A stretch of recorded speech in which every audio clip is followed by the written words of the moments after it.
Hi friends, എല്ലാവരും സുഖമായിട്ടിരിക്കണമെന്ന് വിശ്വസിക്കുന്നു. ഞാൻ ഇന്നിവിടെ തയ്യാറാക്കാൻ പോകുന്നത് ചോറിന് കൂടെ കഴിക്കാൻ പറ്റിയ അല്ലെങ്കിൽ ലഞ്ച് ബോക്സിനൊക്കെ കൂടെ ആക്കി കൊടുക്കാൻ പറ്റിയ ഒരു തോരനാണ് ഉണ്ടാക്കാൻ പോകുന്നത്. കൊത്തമര, മുതിര. ഇങ്ങനെ ഉണ്ടാക്കുവാണെങ്കിൽ ഈ കൊത്തമര കഴിക്കാത്ത ഇഷ്ടമില്ലാത്തവർ പോലും കഴിക്കും. വളരെ ടേസ്റ്റി ആയിട്ടുള്ള ഒരു തോരനാണ്. ഇനി അത് വേഗം എങ്ങനെയാണ് ഉണ്ടാക്കാൻ നോക്കാം.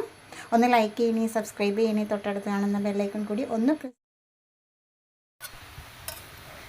മുതിര വേവിച്ച് വെച്ചിട്ടുണ്ട്. നമ്മുടെ കൊത്തമര വേവിച്ചിട്ടുണ്ട്. ഇതിൻ്റെ ആ കയ്പ്പൊക്കെ പോകാൻ വേണ്ടിയിട്ടാണ് ഇങ്ങനെ വേവിച്ചെടുക്കുന്നത്. ഒരു ചീനച്ചട്ടി അടുപ്പത്ത് വെച്ചിട്ടുണ്ട്. ആ ചീനച്ചട്ടി തന്നെ ഓയിൽ ഒഴിച്ച് കൊടുക്കാം. കടുക് ഇട്ട് കൊടുക്കാം. 2-3 കപ്പലിന് വെളുത്തുള്ളി, 1 മുറി സവാള, മുതിര ഇട്ട് കൊടുത്തിട്ടുണ്ട്. ഇനി കൊത്തമര ഇട്ട് കൊടുക്കാം.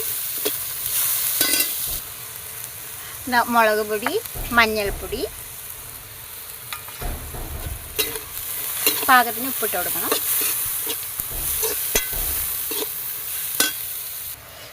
ഉപ്പും മുളക് ഒരു 2 ടേബിൾ സ്പൂൺ വെള്ളം ഒഴിച്ച് കൊടുത്തിരുന്നു. നന്നായിട്ട് ഇതിലേക്കൊന്ന് ഉപ്പും മുളകും പിടിക്കാൻ വേണ്ടിയിട്ട്. 1 മുറി തേങ്ങ, ലേശം ചെറിയ ജീരകം ഇട്ടിട്ട് ഒന്ന് ചതച്ചെടുത്തതാണ്, ഇട്ട് കൊടുക്കാം.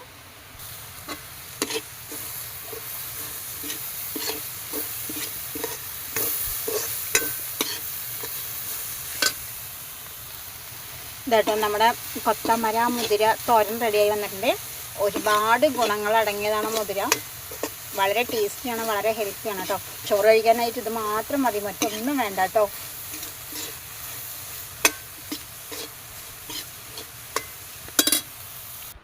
ഇതാട്ടോ നമ്മുടെ വളരെ ടേസ്റ്റിയും ഹെൽത്തി ആയിട്ടുള്ള ഒരു തോരൻ റെഡി ആയിട്ടുണ്ട്.